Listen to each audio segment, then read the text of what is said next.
Queridos amigos, sejam bem-vindos ao canal Videira Espírita. Meu nome é Cristina Brito e este é o programa Gotas do Evangelho.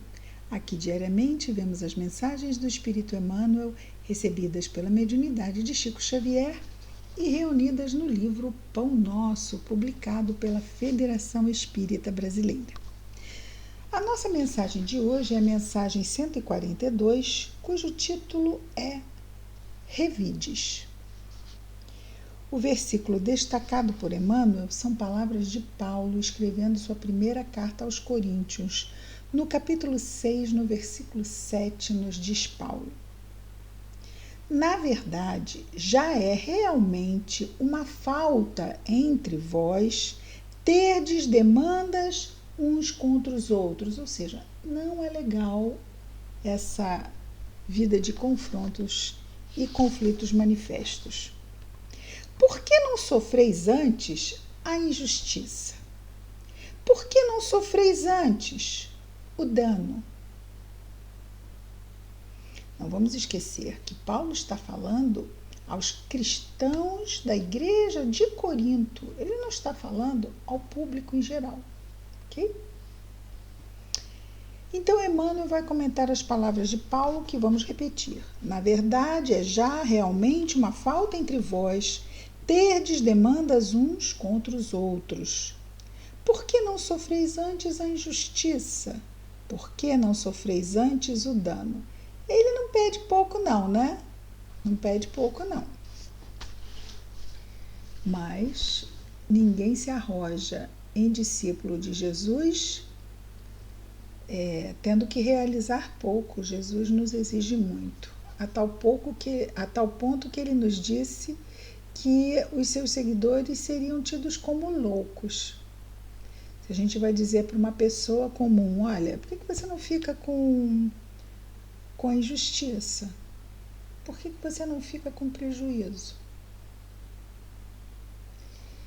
Emmanuel então comenta: nem sempre as demandas permanecem nos tribunais judiciários no terreno escandaloso dos processos públicos.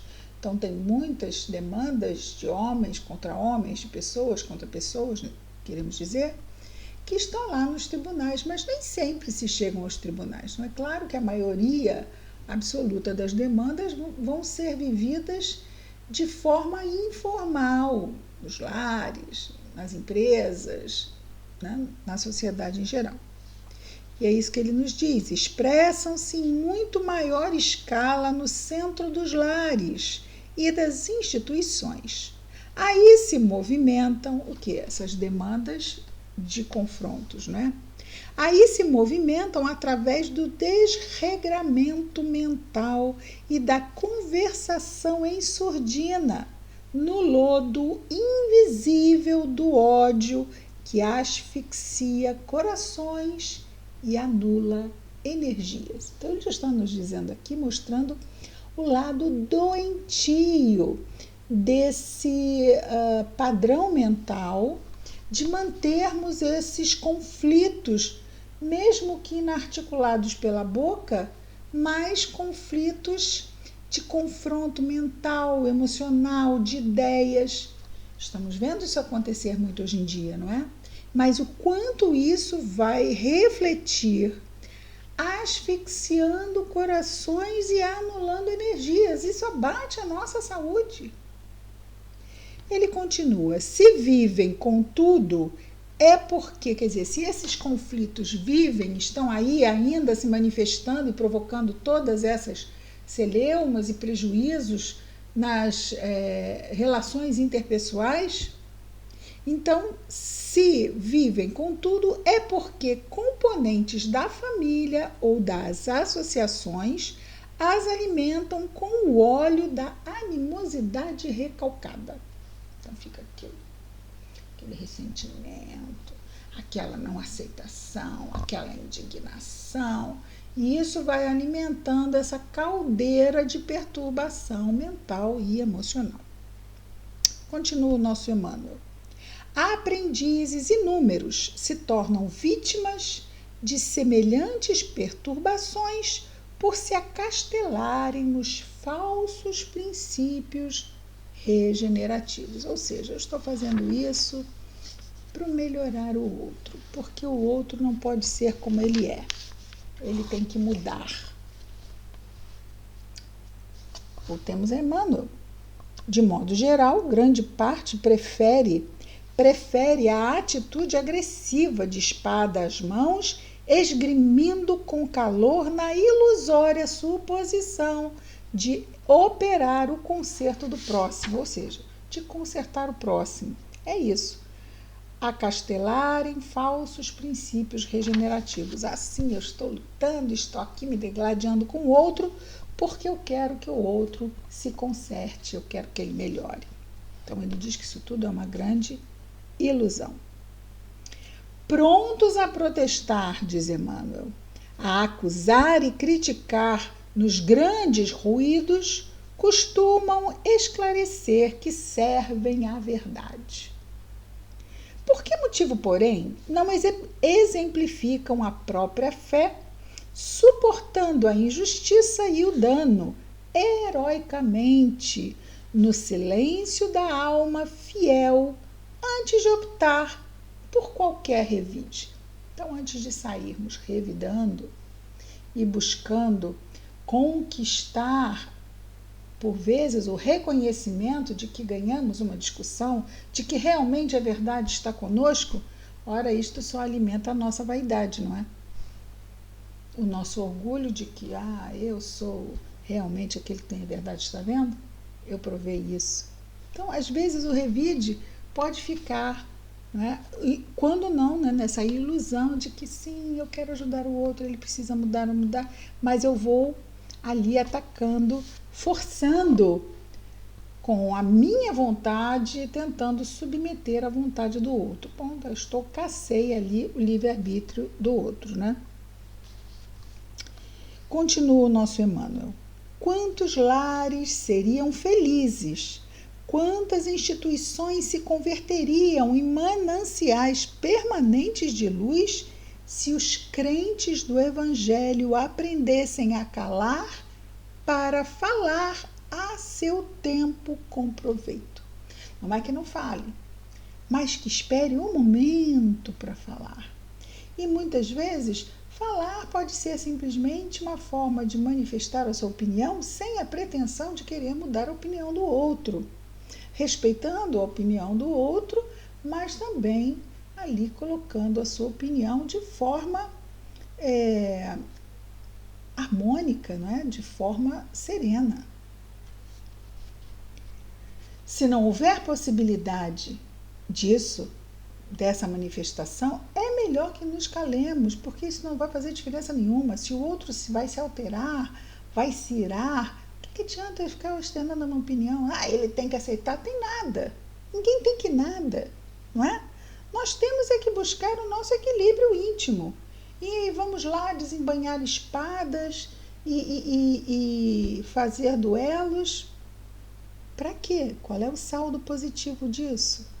Nada. Então, se não pudermos ter uma conversa saudável, de troca de opiniões, se tiver que ser uma imposição da verdade de um sobre a verdade do outro, ora, vamos entrar nisto. Isto é cilada. Isto é cilada com C maiúsculo. Vamos buscar nos afastar desse tipo de situação, que apenas vai nos desequilibrar e não vai equilibrar o outro e ajudá-lo em nada.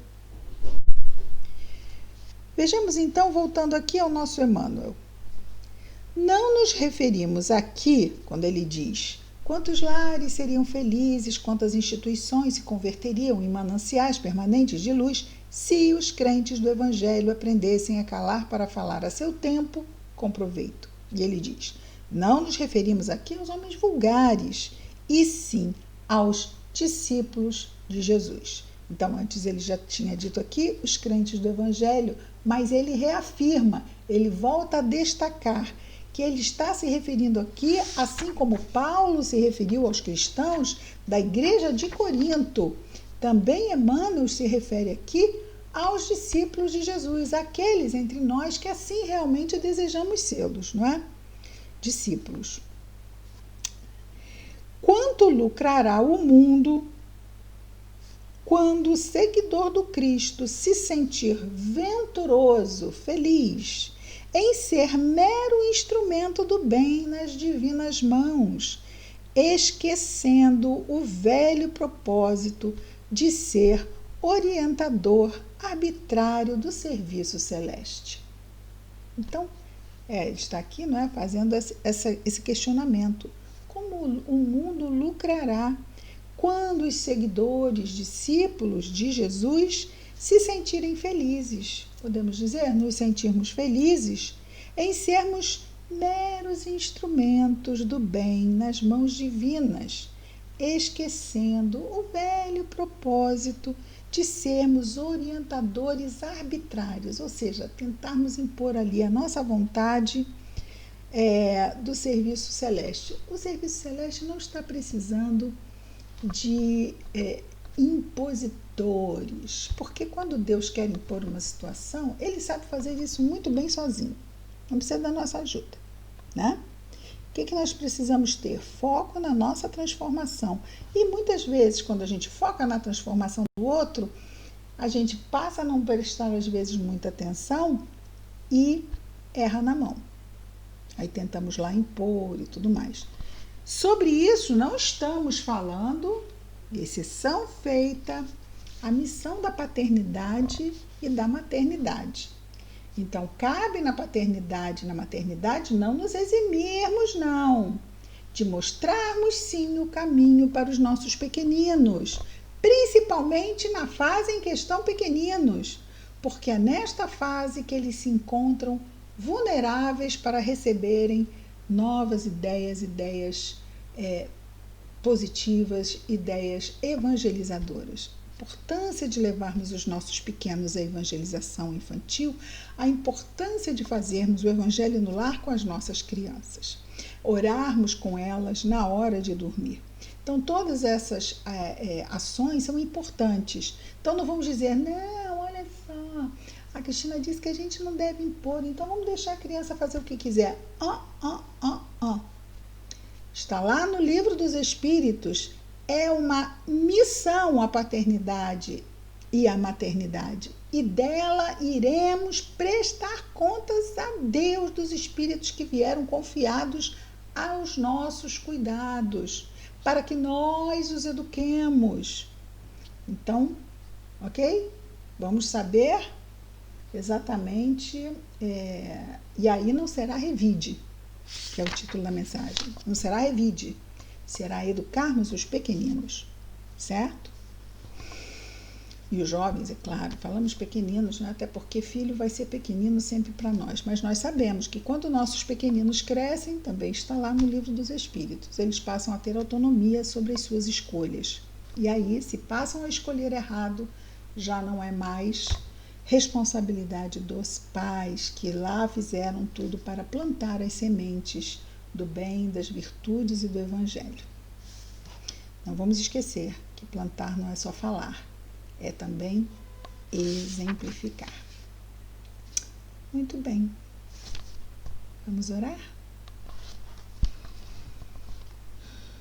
Querido Jesus, Mestre amado, obrigado, Senhor, pela bênção da reencarnação, da família, das relações que travamos com o nosso próximo mais próximo, dentro do lar, dentro do ambiente de trabalho, dentro das relações da sociedade.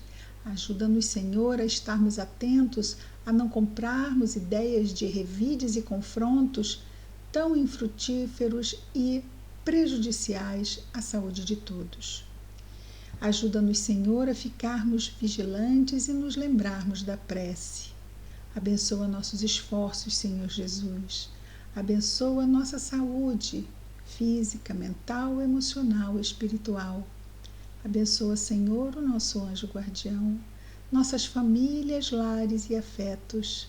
Mas abençoa também, Jesus amado, todos os nossos irmãos de humanidade, em especial aqueles que neste momento estejam em sofrimento, encarnados ou desencarnados. Que as tuas bênçãos, Jesus, estejam em nós e entre nós, hoje e sempre. Graças a Deus. É isso, queridos amigos. Amanhã estaremos de volta com mais um programa Gotas do Evangelho. Muita paz a todos.